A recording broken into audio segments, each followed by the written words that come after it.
Greetings, booktubers. Welcome back to Grammaticus Books. Welcome to my top 10 list of 2024, the top 10 books that I read during the past year.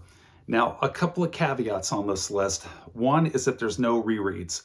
Otherwise, all it would be Conan the Barbarian, The Bloodstone by Karl Edward Wagner, Dune, The Hobbit, and that would be boring. So we're not doing that. No rereads. It has to be a book that I read for the first time during the past year. The other caveat to this list is there are some trashy novels on this list.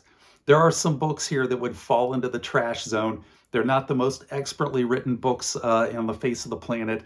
They're not the most praised books on the face of the planet, but I enjoyed them immensely when I read them, despite them being trashy books. And that's what this list is. This is a list of the 10 books that I enjoyed the most during the year 2024. So number 10 is Board of the Rings, 1969, published by Harvard Lampoon, which would go on to fame as National Lampoon. Now this is a biting parody and satire of the Lord of the Rings that was put out by the Harvard Lampoon.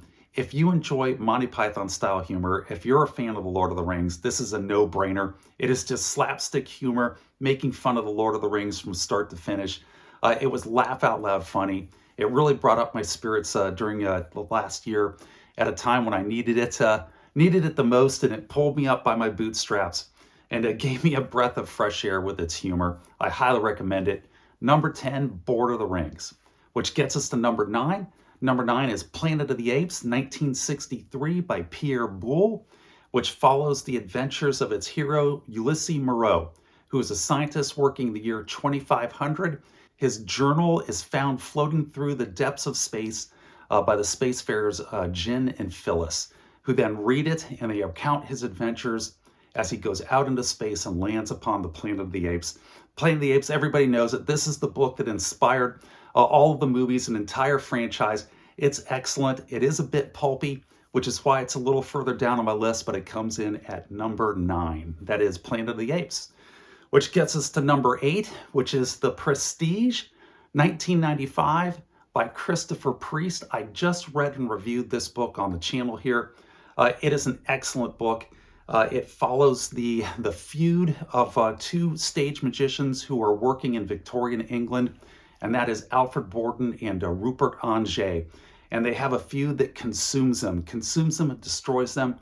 And not only does it consume them, but it echoes down through the generations, and it consumes their descendants as well.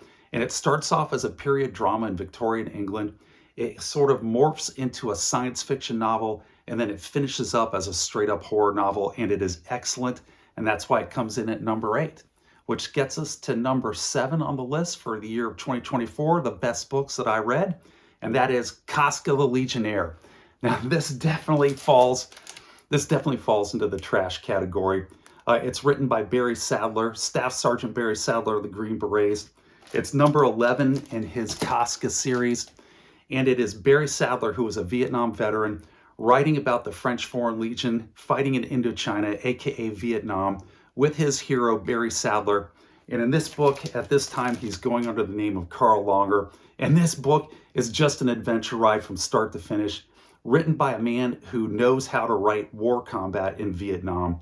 And it is superb. It's a great adventure ride. There was a conversation in this book between Carl Longer and a North Vietnamese colonel that is just stupendous. It's excellent. It will grab you and grip you as Carl Longer plays mind games with this North Korean colonel, and then later kills the colonel by scaring him to death. You just got to read it. Trust me on this one. If you like adventure action novels, you're going to love Casca the Legionnaire, number 11 in the series. And it's number 7 on our list. So book number 6. Book number 6 is The Roadside Picnic from 1971 by the Strugatsky brothers, Arkady and Boris. Wonderful, wonderful book. It is a science fiction novel that follows the adventures of a stalker named Red. Stalkers are people who go into these visitation zones where aliens have come down onto planet Earth. They've stayed there for a while, and they've taken off, but they've left their detritus behind. And the detritus is extremely dangerous, but extremely valuable. And the stalkers go into these zones in order to retrieve them. It is a very dark novel, very gritty, very vulgar. It is full of hopelessness and despair. In short, it has all the elements that I really dislike in a book, but it's fantastic in this one. It's written as only a pair of Russian brothers could write it. And that for that reason, it comes in at number 6. If you're an SF fan, this is one that you got to pick up. The Roadside Picnic, number 6. This gets us to number 5. We're in the top half of our list. And number 5 on the list is Babel 17, 1966 by Samuel R. Delaney. This is sort of a groundbreaking novel for science fiction. It predicted the development of neurolinguistic programming way ahead of when it was supposedly developed in science fiction form here. Samuel R. Delaney, he lays out NLP, or neuro-linguistic programming. And I should probably do an entire video on NLP. That would be fascinating. But the book here is about Rita Wong. She's our hero, our protagonist. She is a poet and a linguist. And they hire her in order to combat the invaders who have developed an entirely new language that has given them a tactical battlefield edge. And the Federation is losing to the invaders because of this new language that has been deemed Babel 17. And Rita Wong has to go out, recruit a crew for a spaceship, and then fly out and try to decipher this language. It is bat crap crazy, it is bizarre, and it is a fantastic read all at the same time. And for that reason, it comes in here at number 5 on the list. That gets us to number 4. Number 4 is The Draco Tavern, which was published in 2006 by Larry Niven. Larry Niven of Ringworld fame, and it's a collection of 27 short stories following Rick Schumann, who is the proprietor of the Draco Tavern up in Siberia, which is a little rest stop, a tavern, a bar that caters to alien beings that have discovered the Earth in the far future of the year 2030. Just 5 years from now is when this book takes place, when the majority of it occurs. And it's all of these interactions between the human patrons and all these different aliens that use the Draco Tavern as an embarkation and debarkation point to planet Earth. And it is fantastic. Now, Gareth over on his channel, Books, Songs, and Magic, he asked a bunch of booktubers to give him their number 1 books for 2024 for fantasy and sci-fi. This was the book that I forwarded over to him, but I've got as my number 1 for the year, but I've got it down here as number 4 because after thinking about it for a while, I couldn't put a collection of short stories in my top 3. So I put this one down at 4, but I love this book to death.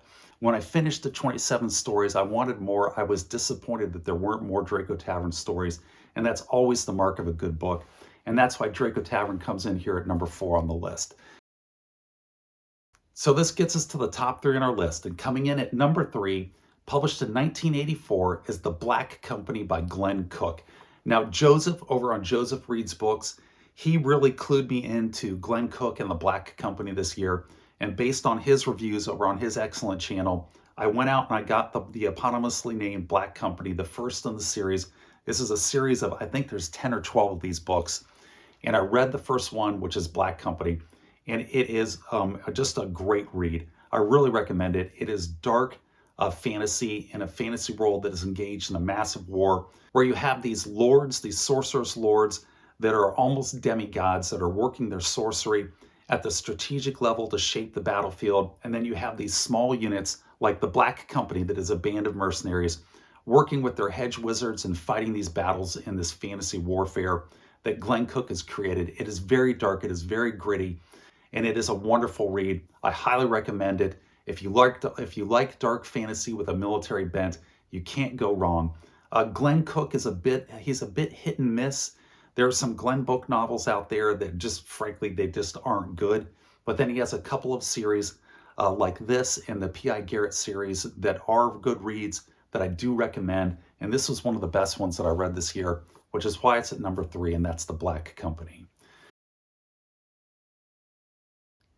And that brings us to number 2. Number 2 is Robert A. Heinlein, the Dean of Science Fiction, Orphans of the Sky, originally published in 1941 in the pulp magazines.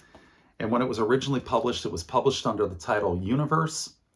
And this is the first half of that collected in a Dell book classic here from 1951, I believe this one is. I'm not going to open this one up. It's almost impossible to get back in there. This was sent to me by Liminal. Thank you, Liminal, if you're watching this. Really love this this Dell 10-cent classic here on Universe, which is the original title of Orphans of the Sky. Orphans of the Sky, Robert A. Heinlein. It's Robert A. Heinlein positing for the first time the idea of a generational starship and then fleshing it out in science fiction. It's a bit of a seminal book, and it follows the adventures of Hugh. Hugh is a young man who has an insatiable curiosity to learn about this generational ship that he's on. And as it's gone off course for generations and generations, the society within the ship has collapsed. They've forgotten that they're on a ship. They've forgotten what the ship is. And Hugh is trying to uncover this mystery. So what is my number one book for 2024? Which book did I enjoy reading the most? And the answer to that question is The Anubis Gates by Tim Powers, 1983. This book is just a roller coaster ride from start to finish that Tim Powers crafts here, and he does just a masterful job with it. I need to give a shout out to Michael K. Vaughan because it was his review of this book over on his channel that brought it to my attention, and when I saw it out in a used bookstore, I grabbed it and just devoured it. This book has got everything. Ancient Egypt, Victorian age London. It has magic, it has demons in it. It has evil Egyptian priests that are in here, werewolves, doppelgangers, time paradoxes and time travel, and poetry thrown in on top of it. It's got everything in the kitchen sink, and Tim Powers puts all these balls in the air, and he juggles them all skillfully. He never drops a single ball during the entire course of the book, and then he brings it all together at the end of it with the best ending that I've read in a novel in a long, long time. And for that reason, it comes in at number one, Tim Powers and the Anubis Gates. And that's it. That is my top 10 list for 2024. I hope your year has been fantastic. We're coming up on the holidays, so everybody have a fantastic holiday as well. And with that, I'm going to wrap this one up, and I'm going to say take care, be safe, and I will catch you guys next time.